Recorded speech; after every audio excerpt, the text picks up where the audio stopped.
여러분 이 나무를 한번 보실래요? 이 나무를 한번 보실래요? 이 나무 이름이 뭔지 아십니까? 잘 모르시겠죠? 잘려 있어서 더 모르시겠죠? 이 나무 이름이 규화목입니다. 규화목. 근데 사실 이것은 나무가 아니고 나무 화석입니다. 나무 화석입니다. 보통 나무가 죽으면 썩죠. 산화돼서 썩어버리고 거름이 되고 없어지는데, 그런데 나무가 죽었을 때 이 나무가 바로 화산재나 아니면 갯벌에 덮이게 되면 썩지 않고 그 갯벌이나 화산재 안에 있던 이 광물이 이 나무에 스며들면서 나무가 딱딱하게 굳어서 나무의 모양이 그대로 유지돼서 이런 나무 화석이 되는 겁니다. 그래서 특히 이 나무에 들어가는 주 물질은 이산화규소가 들어가서 이루게 되는데, 그래서 사람들이 이 나무 화석을 규화목이다, 규소가 들어가서 된 화석, 규화목이다 이렇게 부르죠. 그래서 많은 학자들이 이 나무를 보면 나무 모양도 똑같고 나이테도 있고 벌레 먹은 구멍도 보이고 여러 가지 세포 조직까지 보이기 때문에 그 시대의 이 식물이 어떠했는지, 환경이 어떠했는지, 기후가 어떠했는지 관찰하고 연구하는 도움이 많이 된답니다. 그리고 나무 모양이지만 광물이 되어서 이제 화석이 되었기 때문에 때때로 귀중한 장식품으로도 쓰인다고 합니다. 그러니까 이게 나무입니까? 나무가 아닙니까? 나무였지만, 겉으로는 나무처럼 보이지만 멀리서 보면 나무라고 착각할 수 있지만 사실은 이미 죽었고 딱딱하게 굳어버린 돌덩어리, 화석입니다. 살아있는 나무였던 것이 지금은 굳어서 화석이 되어 있습니다. 성경은 계속 우리의 신앙이 무엇인가, 하나님을 믿는 우리의 신앙이 무엇인가에 대해서 우리는 살아계신 하나님을 믿는 것이다.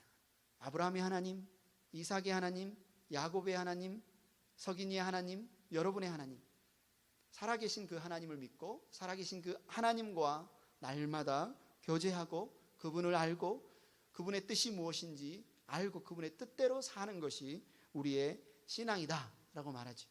그래서 성경을 보면 우리가 존경하는 성경에 정말 훌륭한 인물들이라고 말하는 모세도 그렇고 아브라함도 그렇고 다윗도 그랬고 바울도 그랬고, 정말 어떻게든지 하나님 그분 안에서 자기가 발견되어지고 하나님 그분과 함께 교제하고, 그래서 모세 같은 경우는 주님이 함께 가나안 땅으로 올라가시지 않으면 제가 한 발자국도 가지 않겠습니다.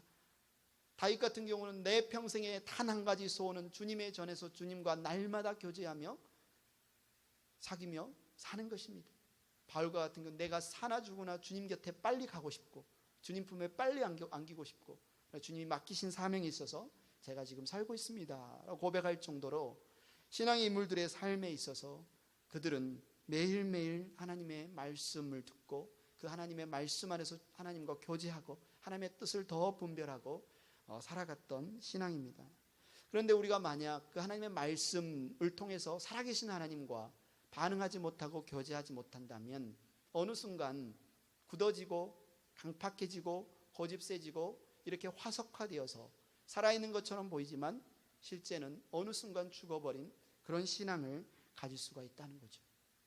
우리가 한 해를 마무리하고 2019년을 준비하면서 우리에게 정말 이 부분을 한번 돌아보면 좋겠습니다. 우리가 어떻게 하면 이렇게 단단하게 굳어버리는 화석화된 신앙인이 아니라 살아서 하나님과 교제하는, 그래서 날마다 자라가는 살아있는 신앙인이 될 수 있을까? 특별히 2019년 우리 행복한 교회 하나님이 인도하시는 한 해를 소망하면서 기도할 때 주님의 제자로 살아가는 한 해라는 비전과 표를 주셨습니다.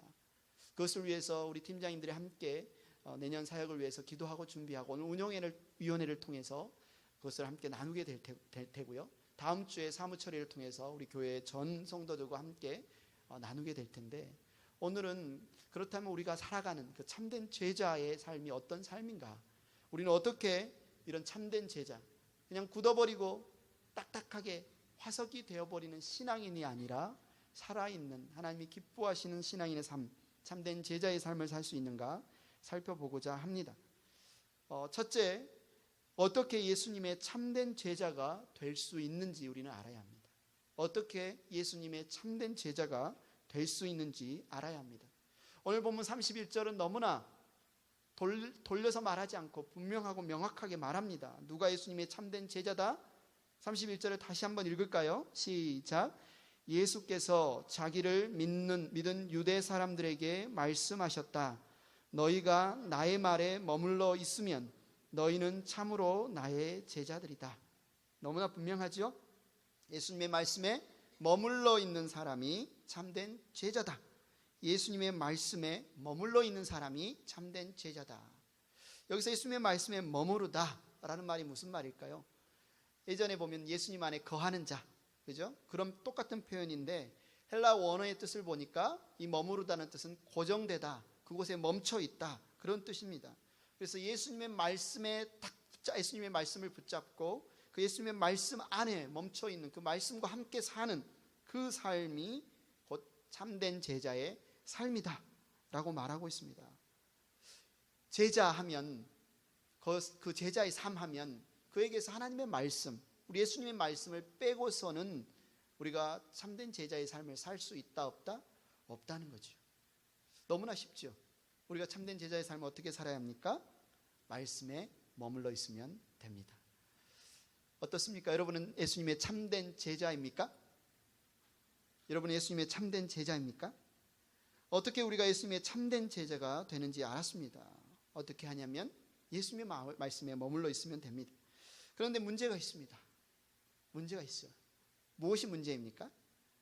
바로 예수님이 너희는 참된 제자가 되어라, 내 말에 머물러 있어서 라고 말하는 사람들이 누구냐는 거죠. 지금 오늘 말씀에 보면 나는 예수님을 믿어요 라고 뭐라고 합니까? 예수님이 자기를 믿은 유대인들에게 그 말을 했다고 말하거든요. 예수님을 믿는 유대인, 나는 예수님의 제자라고 믿고 예수님을 따르고 있는 그 유대인들에게 이렇게 말씀합니다. 너희는 지금 나의 말에 머물러 있지 않다. 너희가 나의 말에 머물러 있어야 참으로 내 제자다. 뭐냐면 예수님을 믿는다고 생각하고 예수님을 따른다고 생각하는 이 사람들이 실제는 예수님의 말씀을 제대로 이해하지 못하고 있었고 예수님을 올바로 따르지 못하고 있었다는 겁니다. 그래서 여러분이 혹시 기회가 되시면 오늘 저녁이라도 집에 가셔서 요한복음을 쭉 1장부터 21장까지 읽어보시되, 길지 않으니까 읽어보시되, 믿는다라는 단어와 제자라는 단어에 집중해서 한번 요한복음을 읽어보십시오. 그러면 독특하게도 분명히 이 사람은 믿는 사람이라고 했는데 어느 순간 보니까 그 믿음이 진짜 믿음이 아니라 일시적인 믿음이었던 것을 보여주는 사람들이 있고요. 이 사람들은 예수님의 제자다라고 분명히 말하고 있는데 어느 순간 보니까 예수님을 버리고 떠나버린 그런 제자들이 이 요한복음에 보여지는 것을 볼 수 있습니다. 그래서 다른 어떤 성경보다 정말 일시적으로 믿는 믿음과 참된 믿음을 비교해서 설명하고 그냥 겉으로 보여지는 제자의 삶과 참된 제자의 삶을 비교해서 보여주고 있는 성경이 바로 요한복음입니다. 그래서 오늘 본문에서 예수님이 지금 누구에게 말씀하고 있느냐? 분명하게 요한복음은 기록합니다. 예수께서 자기를 믿은 유대인들에게 말씀하셨다. 자기를 믿은 유대인들에게 말씀하셨다. 나는 예수님을 믿어, 나는 예수님의 제자야 라고 말하는 사람들에게 예수님이 말씀하셨어요. 그런데 그 말씀이 너희가 내 말에 머물러 있어야 참 제자가 된다. 다시 말하면 너희는 아직 내 말에 머물러 있지 않기 때문에 내 제자가 아니다 라고 말하는 거죠. 그래서 오늘 보면 32절에 말합니다. 그리고 너희는 진리를 알게 될 것이며 진리가 너희를 자유롭게 할 것이다. 예수님의 말씀을 듣고 이 말을 들은 유대인들, 예수님을 믿은 유대인들이 뭐라고 말합니까? 33절에 우리는 아브라함의 자손이라 아무에게도 종노릇한 일이 없는데 당신은 어찌하여 우리가 자유롭게 될 것이라고 말합니까? 무슨 말이에요? 아니 예수님, 우리가 지금 어디에 매여 있다는 말입니까? 우리는 자유인들입니다. 우리는 아브라함의 후손입니다. 우리는 하나님의 선택받은 백성입니다. 우리는 종이 아닙니다. 그런데 지금 우리가 어디에 매여 있다고 우리가 자유케 될 거라고 말하시는 겁니까? 이렇게 말하는 거죠. 지금 그들은 예수님을 믿고 따르는 제자라고 자부하면서 예수님의 말씀, 이 말씀을 전혀 깨닫지 못하고 이해하지 못하고 있습니다. 예수님이 그들에게 계속해서 말씀하십니다. 내가 진정으로 너희에게 말한다. 죄를 짓는 사람은 다 죄의 종이다. 종은 언제까지나 집에 머물러 있지 못하지만 아들은 언제까지나 머물러 있다. 그러므로 아들이 너희를 자유롭게 하면 너희는 참으로 자유롭게 될 것이다. 그들의 말에 구체적으로 따박따박 잘 설명해주고 계십니다. 그런데 이렇게까지 예수님이 말씀하셨는데 예수님을 믿는다고 하는 유대인들이 예수님의 말씀을 이해했어요? 못했어요? 이해하지 못했습니다. 요한복음 8장 43절을 한 목소리로 읽어보겠습니다. 시작. 어찌하여 너희는 내가 말하는 것을 깨닫지 못하느냐? 그것은 너희가 내 말을 들을 수 없기 때문이다. 당시의 유대인들 중에서는 당연히 하나님의 말씀을 정말 부지런히 연구하고 공부하는 율법학자들이 있었고요. 그 말씀을 철저히 지켜서 하나님의 선민 이스라엘 제사장 나라를 이루고자 하는 바리새인들이 있었고요. 또 오늘 본문처럼 정말 유대인들 중에서 예수님을 나는 믿는 자다, 예수님의 제자다라고 생각하는 사람들이 있었는데 그들을 향해서 예수님은 요한복음에 보면 반복해서 이야기합니다. Why do not understand what I say? 도대체 어찌하여 너희는 내가 말하는 것을 깨닫지 못하느냐? 왜 이해하지 못하느냐? 깨닫지 못하느냐? 너희가 나를 믿는다고 하는데, 너희가 하나님의 말씀을 다 한다고 하는데, 너희가 나를 믿고 따르는 제자라고 하는데 너희는 왜 내가 하는 말을 깨닫지 못하느냐? 이렇게 말씀하시는 겁니다. 근데 이 말씀은 단지 예수님을 믿지 않는 유대인, 예수님을 대적하는 바리새인, 율법학자들만을 향해서 하시는 말씀이 아니라 오늘 성경에 분명하게 기록되어 있는 것처럼 예수님을 믿은 유대인들을 향해서 이 말씀을 하고 있습니다. 그러니까 많은 유대인들이 예수님을 믿고 지금 따르고 있지만 예수님의 말씀을 제대로 알아듣지 못했다는 거죠. 예수님의 말씀을 제대로 깨닫지 못하면 어떻게 그 말씀을 붙잡고 그 말씀 안에 머물러 있을 수 있을까요? 당연히 그들은 예수님의 참된 제자의 삶을 살지 못하는 거죠. 그래서 우리가 예수님의 말씀을 올바로 깨달아야 예수님 안에 말씀 안에 머물러 있고 말씀 안에 머물러 있는 자가 참된 제자가 되고 그런 참된 제자가 하나님의 주시는 진리 안에서 자유함을 누린다는 겁니다. 그렇다면 그들은 왜 예수님의 말씀을 듣고도 깨닫지 못했을까요? 예수님을 믿고 따른다고 자부하면서도 왜 예수님의 말씀을 이해하지 못했을까요? 무엇이 그들의 문제였을까요? 그래서 참된 제자의 삶을 살아가기 위해서는 우리의 마음의 중심의 자세가 중요합니다. 우리의 마음의 중심의 자세가 중요합니다. 여러분들이 아마 요한복음을 공부하고 읽어보셔서 아시겠지만 요한복음에는 수많은 예수님이 행하신 기적 가운데서 7가지 기적을 선별해서 보입니다. 그리고 다른 데서는 기적 이렇게 표현하지만 여기에서는 표징, 개역개정 성경에서는 표적, 표징, 영어로는 sign이라고 말하죠. 예를 하나 들어보면 여러분 아마 오늘 교회 오실 때 운전을 하고 오셨을 거고 운전하다 보면 표지판, 사인을 보시죠. 근데 여러분들이 그 사인을 보실 때 저 표지판은 무슨 재질로 만들어졌을까? 알루미늄인가? 스틸인가? 아니면 더 글씨체는 무슨 글씨체일까? 저 글자 색깔은 어떻네? 이런 것을 생각하는 사람들 없지요. 표지판을 보면 그 표지판이 가리키고 있는 내용, 즉 무엇을 말하고 있는지, 어디로 가야 되는지, 데이비스 블러버드가 몇 마일 후에 있으니까 빠져야 되겠다, 이런 생각을 하지 않습니까? 그래서 요한복음은 예수님이 행하신 이 표징을 기록하고 나서 그 표징만 기록한 것이 아니라 그 표징이 의미하는 바가 무엇인지를 그 다음 부분에 설명을 해줍니다. 그래서 사람들이 예수님을 올바로 볼 수 있도록, 예수님을 올바로 믿을 수 있도록, 예수님이 누구신지를 올바로 깨닫고 예수님의 참된 제자의 삶을 살 수 있도록 7가지의 사인을 이야기하고 그 사인에 대해서 설명해주고 있습니다. 요한복음 1장 9절에 예수님은 누구라고 말씀하십니까? 같이 한번 읽어볼까요? 시작. 참 빛이 있었다. 그 빛이 세상에 와서 모든 사람을 비추고 있다. 예수님은 누구십니까? 빛이십니다. 예수님 누구십니까? 참 빛이십니다. 어둠에 있는 자들, 보지 못하는 자들, 깨닫지 못하는 자들 보게 하고 눈이 뜨이게 하고, 그래서 요한복음 9장에 보면 나면서부터 소경, 눈먼 자, 보지 못한 사람을 예수님이 고치시는 장면이 나오고, 그 부분에서도 예수님이 나는 이 세상에 있을 때 세상의 빛이다, 나는 빛이다, 이렇게 말씀을 하십니다. 그런데 요한복음 1장 10절에서도 이렇게 말하는 것처럼 그는 세상에 계셨다, 세상이 그로 말미암아 생겨났는데도 세상은 그를 알아보지 못하였다. 예수님은 참 빛이신데, 빛으로 이 세상에 오셨는데 왜 사람들은 그 예수님을 알아보지 못했을까요?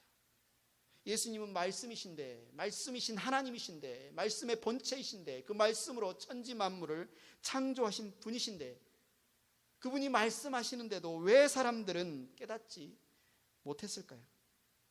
자신 예수님을 믿는다고, 자신 예수님을 따른다고 그렇게 착각하면서까지도 왜 그들은 제대로 예수님의 말씀을 이해하지 못했을까요?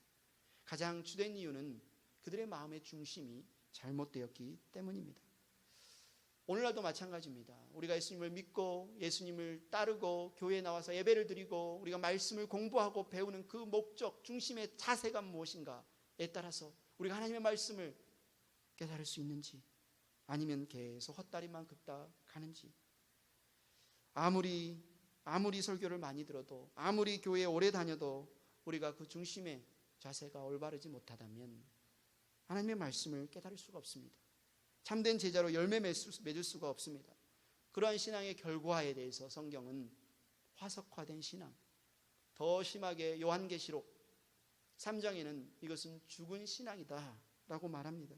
예수님께서 정말 긍휼히 여기시는 말씀으로, 자비로우신 마음으로, 안타까운 마음으로 사대교회를 향해서 요한계시록 3장 1절 2절에 이렇게 말씀하고 있습니다.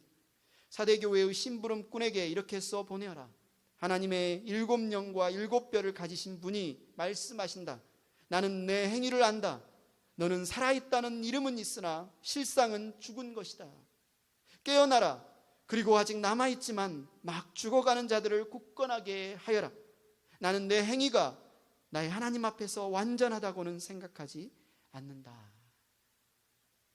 도대체 왜 사대교회는 죽은 교회가 되었을까요? 사대교회는 왜 죽어가는 교회가 되었을까요? 사대교회 성도들은 왜 하석화된 신앙인이 되었을까요? 그들이 예배를 잘 안 드렸을까요? 예배에 잘 안 모였을까요? 그들이 성경 공부를 소홀히 했을까요? 이웃에서 어려운 이웃들이 있는데 모른 채 하면서 구제하지 않았을까요? 그건 아닌 것 같습니다. 무엇을 보고 알 수 있어요? 1절에 보니까 너는 살아있다는 이름이 있다고 말했어요. 사대교회는 명성 있는 교회였습니다. 사대교회는 주변 교회들이 우러러보는 교회였습니다. 아, 살아있는 교회야. 믿음 좋은 교회야. 열심히 하나님 섬기는 교회야. 저런 교회가 돼야 돼.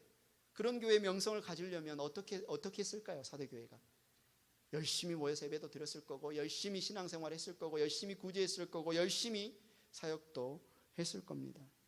그런데 왜 우리 주님은 안타까운 마음으로, 긍휼히 여기는 마음으로 그들을 향해서 살아있다는 이름은 있으나 실상은 죽은 것이다. 깨어나라. 그리고 아직 남아있지만 막 죽어가는 자들을 굳건하게 하여라. 예수님 당시에 예수님을 적극적으로 대적하는 사람들이 있었습니다.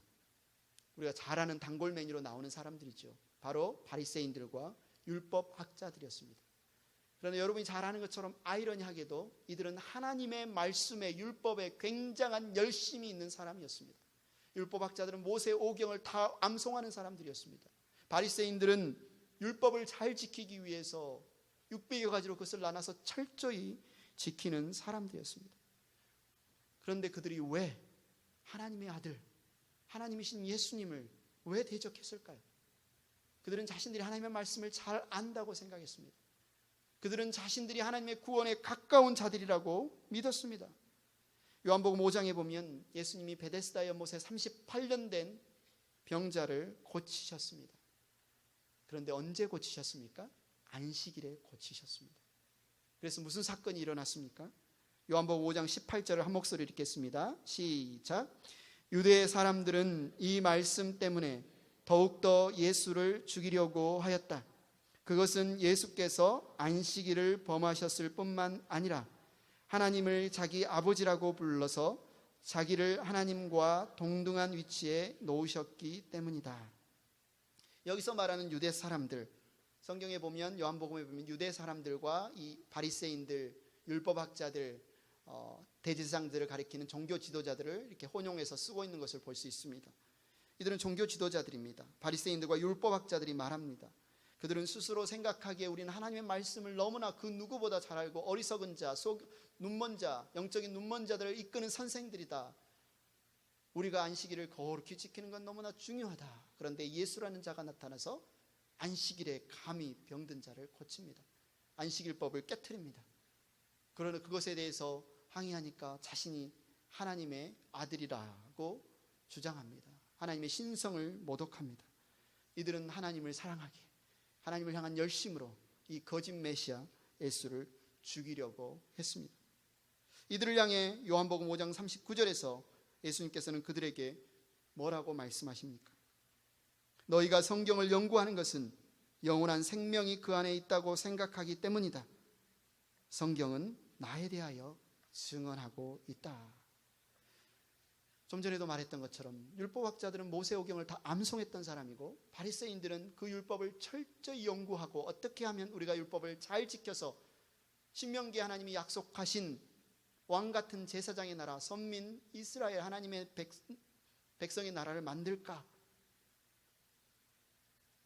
노력했던 사람들입니다. 그런데 그들은 성경 안에 영원한 생명이 있다 그렇게 믿고 정말 성경을 많이 읽고 정말 성경을 많이 묵상하고 정말 성경을 많이 연구했지만 그들의 실제적인 문제는 무엇이었어요?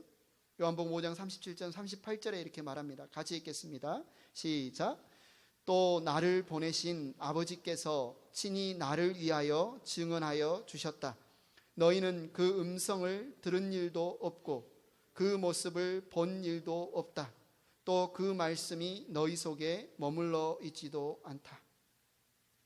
이들은 그 누구보다 성경에 영원한 생명이 있다, 성경에 구원의 길이 있다 믿고 그 말씀을 읽고 연구하고 암송하고 배웠지만 실제로 그 말씀을 통해서 약속하신 메시아를 보내주시는 예수 하나님의 말씀, 하나님 그분과 교제하고 그분의 음성을 듣고 그분을 보고 그분과 사귐을 갖는 개인적인 교제에는 전혀 무지하고 관심이 없었다는 거죠. 결국 그들은 하나님의 음성을 듣지도 못했고 하나님을 본 일도 없고 하나님의 말씀이 그들 안에 머물러 있지도 않았다. 그들은 그렇게 열심히 성경을 공부하고 연구하면서도 실제로 하나님의 의도가 무엇인지, 하나님의 계획이 무엇인지, 하나님이 이 예수 그리스도를 보내셔 우리를 어떻게 구원하기를 원하시는지를 전혀 깨닫지 못하고 오히려 하나님이 보내신 아들을 십자가에 못 박아 죽이고 말았습니다. 그 결과가 무엇입니까? 그들은 화석화된 신앙인이 되었습니다. 껍데기 신앙인이 되었습니다. 겉모양은 정말 그럴싸한 교화목처럼 정말 나무처럼 보이는데 실제는 그냥 돌인 경건의 모양만 있는 신앙인이 되었습니다. 자신들은 하나님을 사랑한다고 말하고 그래서 감히 우리가 사랑하는 하나님을 신성모독해 감히 우리가 거룩히 지키는 안식일을 범해라고 말하면서 예수를 죽이려고 했지만 예수님은 그들에게 이렇게 말씀하십니다. 요한복음 5장 42절에 말합니다. 너희에게 하나님을 사랑하는 마음이 없는 것도 나는 알고 있다. 이들의 진정한 문제가 무엇이에요? 말씀을 안 읽었습니까? 연구하지 않았습니까? 열심히 없었습니까? 그들의 중심의 자세, 그들의 마음으로 진정으로 하나님을 그분만을 찾고 그분을 구하고 그분을 사랑하고 그분만으로 만족하는 그 삶의 자세가 없었습니다. 여러분 화석화된 신앙이 뭔지 아십니까? 종교적인 모양은 갖출 수 있습니다. 주일날 빼놓지 않고 예배 드릴 수 있습니다. 바리새인처럼 율법학자처럼 종교적인 모양을 갖출 수 있습니다. 그러나 그 안에 생명이 없습니다. 죽어 있습니다. 성경적인 지식, 교리적인 지식은 있지만 실제적인 삶에서 주님의 말씀에 머물러 있지 않기 때문에 이 세상 사람들이 사는 방식과 가치관과 그대로 똑같이 살기 때문에 실제적으로 생명 열매가 나타나는 것이 아니라 그냥 세상 사람들이 사는 열매가 반복적으로 나타납니다. 여러분의 가정에서 부부 사이에, 부모와 자녀 사이에, 여러분의 직장에서 직원과의 사이에, 아니면 고객들과의 사이에, 아니면 우리 교회 공동체 안에서 믿는 형제자매들과의 사이에 혹시 다툼이 있다면, 서로 뭔가 서운함이 있다면 어떻게 해야 되겠습니까? 바로 상대방을 용서하고 축복하고 우리를 위해 십자가에 피 흘려 죽으신 그 하나님 예수님의 사랑으로 생명의 열매를 맺어야 하는데 세상 사람들과 똑같이 나를 사랑해주면 나도 사랑해주고 나를 미워하면 나도 미워하고 그렇게 우리가 어떻게 이 죄를 이길 수 있겠습니까? 우리가 어떻게 이 세상을 이길 수 있겠습니까? 이렇게 되는 것은 화석화된 신앙입니다. 굳어지는 것입니다. 그래서 우리가 이렇게 화석화되지 않고 굳어지지 않기 위해서, 살아있는 신앙이 되기 위해서 절실하게 필요한 것이 우리의 마음의 자세입니다. 하나님의 말씀 앞에 우리가 어떤 자세를 가져야 합니까? 하나님의 말씀이 바로 나의 살 길이다. 하나님의 말씀이 옳고 내 생각이 틀리다.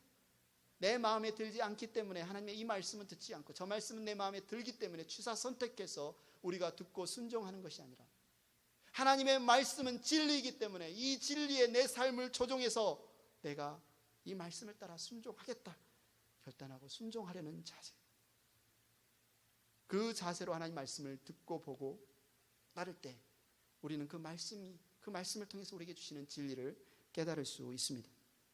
여러분이 잘 아는 것처럼 요한복음 6장에서는 오병이어의 기적이 나옵니다.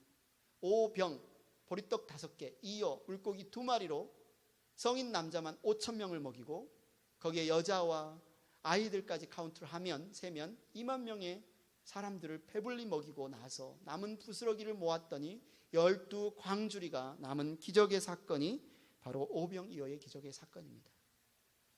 여러분이 그 자리에 있었다고 생각해 보십시오.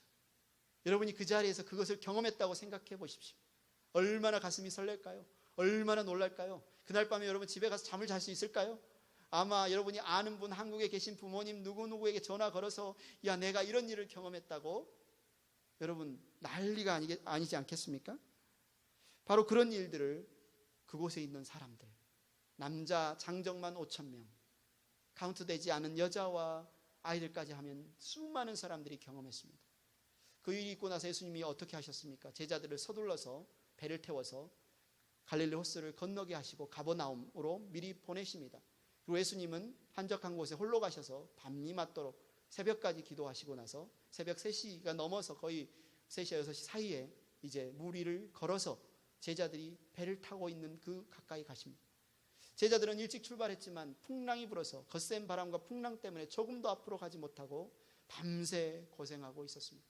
저 멀리에서 예수님이 물 위를 걸어올 때 제자들이 깜짝 놀라겠죠. 유령인가 귀신인가 무서워하는데 예수님이 나다, 두려워하지 말라.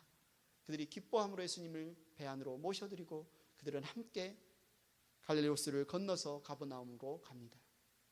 그런데 그 다음 날 그 오병이어의 기적을 경험했던 사람들은 이 사실을 모릅니다. 그들이 보기에 분명히 제자들만 배를 타고 가버나움으로 떠났는데, 저쪽 배를 타고 떠났는데 예수님은 어디에 계시는지, 예수님은 도대체 어디에 계시는지 그들은 사모함을 가지고 찾기 시작합니다. 여러분이 아마 갈릴리 호수를 갈릴리 바다라는 말로 들어보셨을 겁니다. 그만큼 넓은 호수인데 그들은 여기저기를 쥐잡듯이 뒤지며 수소문하며 예수님을 찾아 나섰고 드디어 가버나움에서 예수님을 만나게 됩니다. 예수님은 자신을 찾아온 그들에게 나는 하늘로부터 온 생명의 빵이다, 나는 하늘로부터 온 생명의 양식, 생명의 떡이다, 이렇게 가르치십니다. 그러니까 그들이 뭐라고 합니까? 6장 34절, 주님 그 빵을 언제나 우리에게 주십시오. 그 빵을 언제나 우리에게 주십시오. 예수님이 그들에게 말씀하십니다. 내가 생명의 빵이다. 내게로 오는 사람은 결코 줄이지 않을 것이요 나를 믿는 사람은 다시는 목마르지 않을 것이다. 나는 하늘에서 내려온 살아있는 빵이다. 이 빵을 먹는 사람은 누구나 영원히 살 것이다. 내가 줄 빵은 나의 살이다. 그것은 세상에 생명을 준다.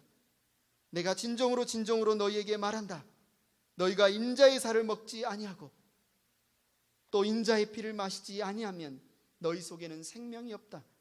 내 살을 먹고 내 피를 마시는 사람은 영원한 생명을 가지고 있고 마지막 날에 내가 그를 살릴 것이다. 내 살은 참 양식이요 내 피는 참 음료이다. 내 살을 먹고 내 피를 마시는 사람은 내 안에 있고 나도 그 사람 안에 있다. 예수님께서는 그들에게 복음의 진리, 핵심 진리를 가르치는 겁니다. 복음이란 곧 예수 그리스도로 구원을 얻고 예수 그리스도로 모든 필요를 공급받고 예수 그리스도와 연합해서 영원한 생명, 풍성한 생명을 누리는 그 진리를 먹는 것과 마시는 것을 통해서 설명해 주셨습니다. 그랬더니 이 사람들이 듣고 뭐라고 합니까? 6장 52절 같이 읽겠습니다. 시작. 그러자 유대 사람들은 서로 논란을 하면서 말하였다. 이 사람이 어떻게 우리에게 자기 살을 먹으라고 줄 수 있을까? 60절에 말합니다. 예수의 제자들 가운데서 여럿이 이 말씀을 듣고 말하기를 이 말씀이 이렇게 어려우니 누가 알아들을 수 있겠는가 하였다. 누가 이런 반응을 보였어요? 누가 이런 말을 했어요?